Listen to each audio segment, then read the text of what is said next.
Hermanos, que el Señor les bendiga en este día. Hemos estado considerando encuentros con Jesús que transforman vidas. Y la semana pasada vimos dos vidas transformadas por un encuentro con Jesucristo. Y creo que miremos otras vidas transformadas en un encuentro que se encuentran en el Evangelio según San Marcos, capítulo 10, 35 al 41. Es un encuentro donde se deja claro cuál es el propósito del reino de Cristo. Y cómo las cosas en el reino de Cristo muchas veces son al revés al mundo y a los reinos del mundo. Vamos a ver justamente en este pasaje que estaremos considerando hoy que las cosas grandes en verdad se viven en el reino de Dios, un reino que es al revés al reino del mundo. El reino de Cristo es un reino de paradojas, es un reino de giros inesperados, de contrastes insospechados, como por ejemplo en el reino de Cristo el que quiere salvar su vida la pierde y el que pierde la vida la salva. En el reino de Cristo para vivir hay que morir.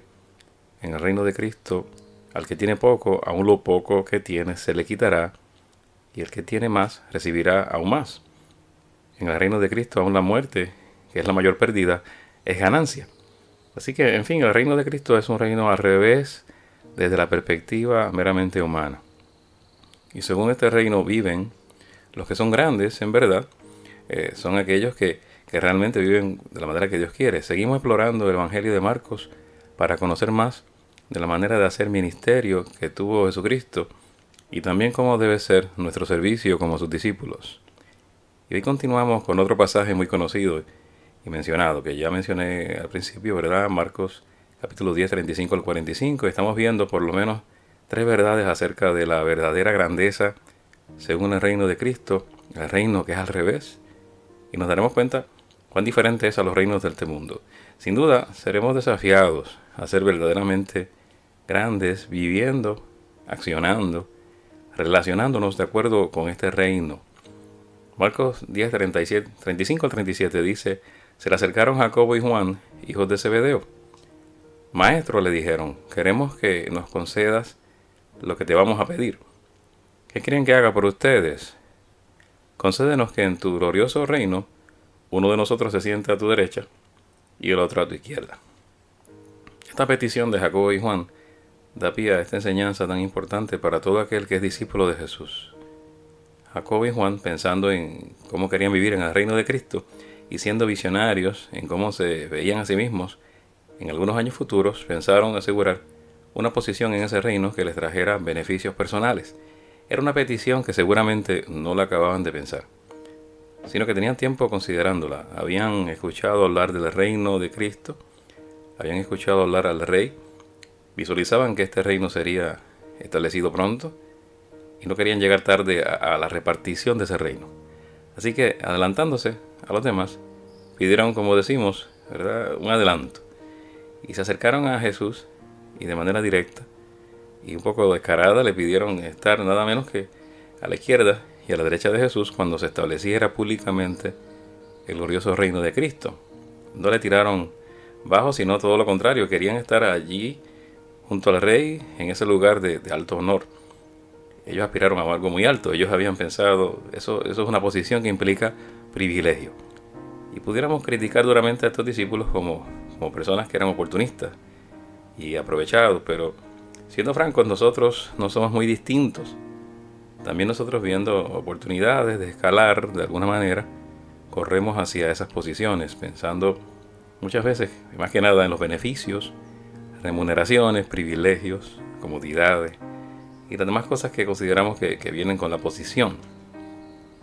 Incluso los otros discípulos tuvieron una reacción semejante a la nuestra al escuchar lo que Jacobo y Juan habían dicho. Marcos 10:41 dice, los otros 10, al oír la conversación, se indignaron contra Jacobo y Juan. Los demás se indignaron, pero no por la ofensa a Jesús o la falta de consideración a Jesús, o la falta de entendimiento de la verdadera grandeza en el reino de Cristo, sino porque estos hermanos estaban tomando ventaja sobre ellos, eran abusivos a sus ojos, etc. Y se estaban metiendo, ¿verdad?, a la fila al frente, como colándose delante de los demás discípulos. Y en fin, entonces los discípulos, como nosotros, necesitamos la corrección de parte del Señor. Tanto ellos como nosotros debemos entender que la grandeza a la que somos llamados pertenece a un reino al revés, que es muy distinto a lo que pensamos que debe ser, pues esperamos que sea en este mundo. Por eso Jesús nos enseña tres verdades acerca de la verdadera grandeza en este reino al revés. La grandeza no implica necesariamente que nosotros seamos remunerados, reconocidos. La grandeza no implica privilegio, sino sufrimiento. Ser grande, tener una posición, ser alguien que destaque, podríamos pensar que se trata de una vida de comodidad y privilegio, pero en el reino de Cristo ser grande implicará estar dispuesto y listo para sufrir. Miremos la respuesta que Jesús da a la petición de Jacob y Juan.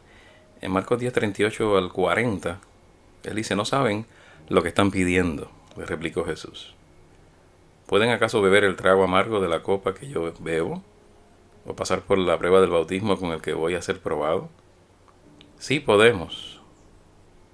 Ustedes beberán de la copa que yo bebo, le respondió Jesús, y pasarán por la prueba del bautismo con el que voy a ser probado, pero el sentarse a mi derecha o a mi izquierda no me corresponde a mí concederlo, eso ya está decidido, le dijo Jesús. Así que llama la atención la respuesta inmediata de Jesús a la petición. No saben lo que están pidiendo. Estar a la derecha e izquierda en un lugar de honor en el reino no implica lo que ustedes están pensando.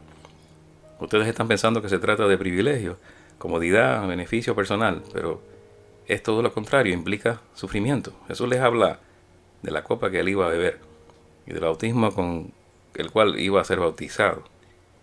En ambos casos se hace referencia directa a sus sufrimientos por el reino. Beber la copa era una expresión judía que implicaba el compartir el mismo destino que otra persona. En el Antiguo Testamento la copa de vino era una metáfora común para significar la ira de Dios en contra del pecado y rebelión humana. Así que la copa que Jesús tenía que beber se refiere al castigo divino que él llevaría en lugar de la humanidad pecadora.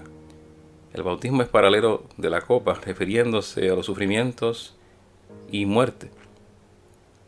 Si estos discípulos hubiesen sabido que Jesús iba a ser crucificado cuando hicieron esta petición, jamás hubiesen pedido estar uno a la derecha y el otro a la izquierda de Jesús. Les hubiera tocado el lugar de los ladrones crucificados. Pero no entendían el reino. Quizás ellos no entendían esa conexión con los sufrimientos, como no entendían en este momento tantas cosas, pero afirmaron que estaban listos a beber de la copa y pasar por el bautismo con el que Jesús sería probado. Jesús les afirma que en efecto participarían en los sufrimientos por el reino, precisamente porque eso ocurre con todos los que son grandes en el reino, padecen por el reino. Es decir, Jesús les dice en efecto: ustedes experimentarán lo que experimentan las grandes o los grandes en el reino al revés. En vez de encontrar comodidad, privilegio y beneficio personal, encontrarán sufrimientos por el reino de Dios. Pero a la larga, esto es lo más grandioso que les puede pasar. Y efectivamente, tanto Jacobo como Juan bebieron de la copa y fueron bautizados con el bautismo con que Jesús fue probado, como grandes en el reino. Aunque no les fue concedido el sentarse a la derecha y a la izquierda, sí se les concedió, como dice el apóstol Pablo, no solo el creer en Jesús, sino padecer también por él. Jacobo, hermano de Juan, según Hechos 12:2, experimentó la muerte por causa del evangelio a manos de Herodes, que lo mandó matar por espada. Y Juan, en Apocalipsis 1:9, se autoidentifica como compañero en el sufrimiento, en el reino y en la perseverancia en unión con Jesús, y se reporta exiliado en la isla de Patmos por causa de la palabra de Dios y del testimonio de Jesús. Y así acabaron los dos hermanos que ese día se acercaron a Jesús pensando equivocadamente que aseguraban un futuro de privilegio y comodidad. Y lo que aprendieron ese día era que en el reino de Cristo la grandeza no implica privilegio, sino sufrimiento. Nosotros también tenemos que entender esto. Al seguir a Jesús, al ser discípulo de Jesús, no estás firmando para una vida de comodidad, privilegio y beneficio personal. Estás comprometiendo tu vida con un reino en el que enfrentaremos todo tipo de circunstancias, situaciones de las que ya estamos advertidos por el mismo Jesús. En Marcos 10:34 lo dice claro: si alguien quiere ser mi discípulo, les dijo, que se niegue a sí mismo, lleve su cruz y me siga. Jesús no hace publicidad engañosa. Ser su discípulo no es algo glamuroso, cómodo ni fácil. Ser discípulo de Jesús es vivir para Él y no para mí.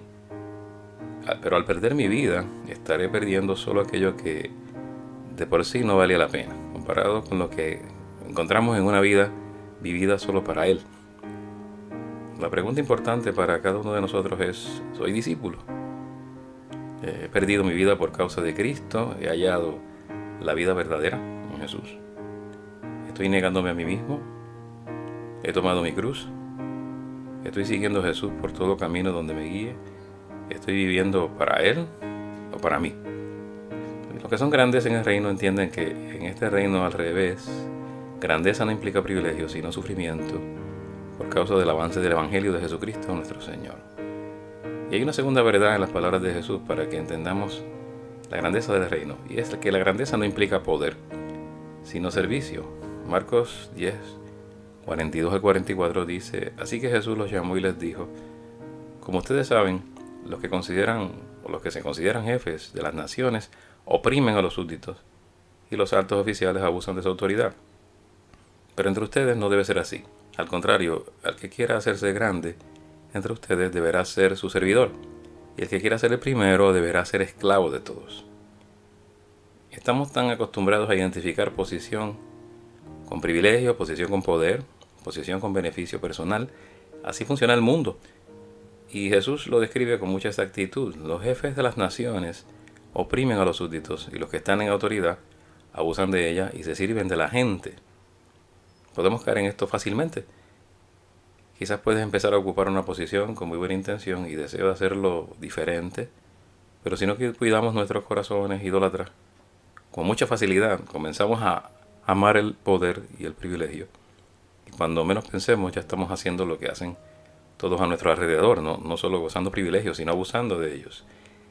Ser importante en el mundo quiere decir estar rodeado de privilegios, beneficios. Ser importante es que te sienten en el mejor lugar y que las personas estén a tu servicio, estén para felicitarte la vida o facilitarte la vida también, para hacer tu vida más cómoda. Y un pastor narra lo siguiente: recuerdo una vez que fuimos a un viaje misionero con los jóvenes de la iglesia a un estado lejano. Íbamos a internarnos a un poblado lejano que se encontraba como 4 horas caminando en la selva. No había carretera, solo veredas para ir a pie.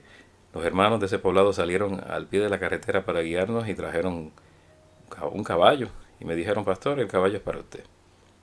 Eso era un privilegio especial, pero el pastor no aceptó subir al caballo, pensando que los demás del grupo iban a ir caminando y él sería el único a caballo. Pero le insistieron. Entonces le dijeron: permitan que le llevemos su mochila. Y para no despreciar a los hermanos, permitió que le llevaran su mochila. Después de 3 horas subiendo y bajando colinas y veredas en la selva, el pastor le dio gracias a Dios por haber aceptado que le ayudaran con su mochila. Llegaron a las 4 horas, cansados, y tuvieron una semana allí muy buena. Y ese tipo de atenciones y deferencia puede empezar a agradar demasiado el corazón pecaminoso, a comenzar a enseñorearse, servirse de otras personas con facilidad. Y siempre tenemos que mantener a raya esos corazones cuando estamos en alguna posición donde hay privilegios y quizás nos adulan. Pero Jesús es enfático diciendo que en su reino al revés las cosas no funcionan así. Él dice algo contracultural con toda claridad, sin ambigüedades. Él enseña y afirma que el más importante no es el que se sienta a la mesa, sino el que sirve la mesa. El más importante en verdad es el que ve una necesidad y hace lo que está a su alcance para atenderla. Es el que ve unos zapatos fuera de lugar o unos platos sucios en la cocina y en lugar de exigir o despotricar, se arregla las mangas y se le pone solución práctica a esos asuntos para beneficio de los demás. Los discípulos somos llamados a ser grandes a través del servicio. Si hay algo que deben decir de ti y de mí, es qué servicial es esa persona. No importa cuántos títulos académicos o eclesiásticos tengamos. No importa cuánto conocimiento o experiencia tengas. No importa cuántas relaciones o posicionamiento en la comunidad tengas. Lo que debe destacar de ti y de mí es cuando haya alguna necesidad. La primera acción que se desprende de nuestro corazón es servir. Y la verdadera grandeza se muestra en el servicio humilde, sencillo y enfocado para la gloria de Dios, así como se vive en el reino al revés de Cristo. Porque los que son grandes en verdad viven en un reino al revés donde los más importantes, grandes y mayores, sirven a los demás y son siervos de los demás. La grandeza no implica poder sobre los demás, sino servicio a los demás.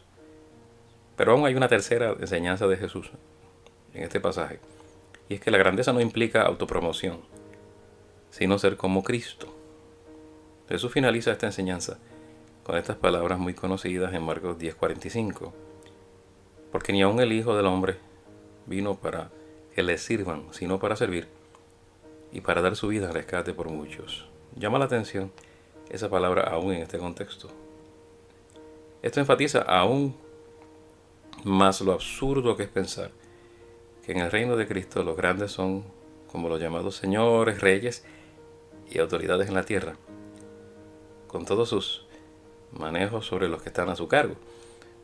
Si Cristo no se comportó así cuando inauguró su reino en la tierra, si aún Cristo no actúa así ahora en la continuación de su reino, ¿cómo nos atrevemos a pensar que ser grandes es autopromocionarse o autoproclamarse, es autoexaltarse?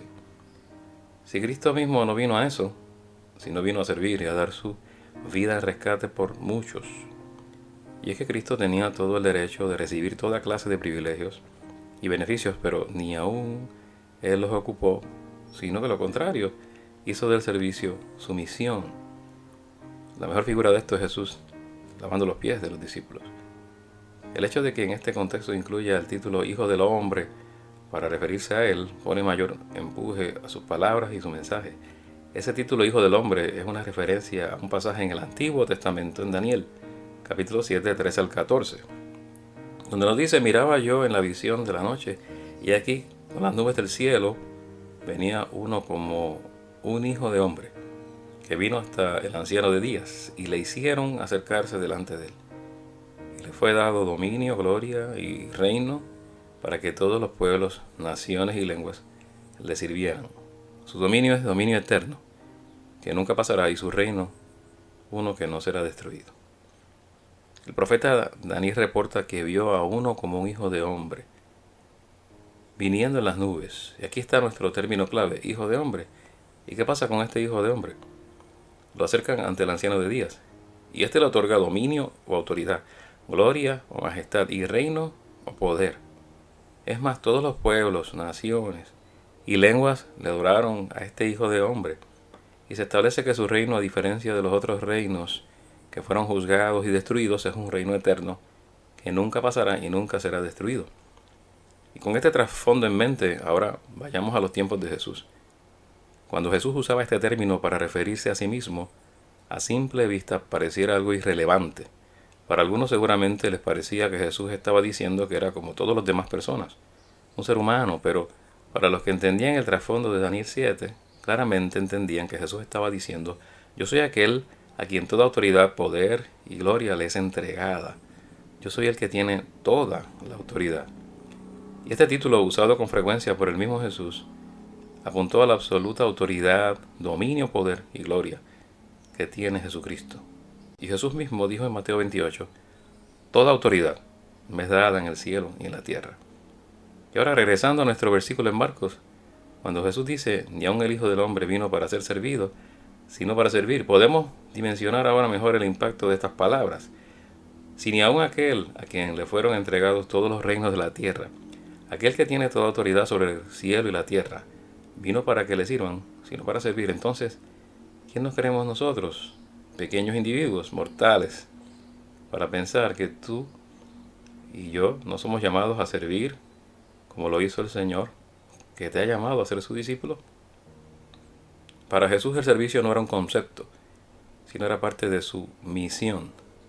Aquel que tenía toda autoridad en el cielo y en la tierra mostró el servicio de muchas maneras, modelando el servicio de tal forma que debe caracterizar a todo aquel que se llama seguidor de Cristo. Como vemos, ser discípulo de Cristo no se trata de privilegio, de posición y de prestigio, sino se trata de una vida humilde, de servicio que refleje la grandeza de Cristo, que no necesita humillar a nadie, denigrar a nadie, violentar a nadie para demostrar su posición, sino que a través del servicio humilde se demuestra la grandeza del Maestro a quien seguimos. Y así fue con él, así debe ser con nosotros. La grandeza no implica autopromoción, sino ser como Cristo. En nuestra sociedad moderna, donde quizás es muy común la autopromoción a través de las redes sociales y en muchos medios, esta verdad de la grandeza del reino tal vez sea crucial. Hermanos, somos ciudadanos de un reino al revés. Cuando menos, por ahora nos parece así. Pero así se vive en el reino de Dios hoy día. Somos llamados a vivir en este reino al revés, donde la grandeza no implica privilegio, sino sufrimiento, donde la grandeza no implica poder, sino servicio, donde la grandeza no es autopromoción, sino ser como Cristo. Entonces, nos podemos gozar en vivir en el reino al revés y ser grande para Él y para la gloria de Dios. Que el Señor le bendiga en este día.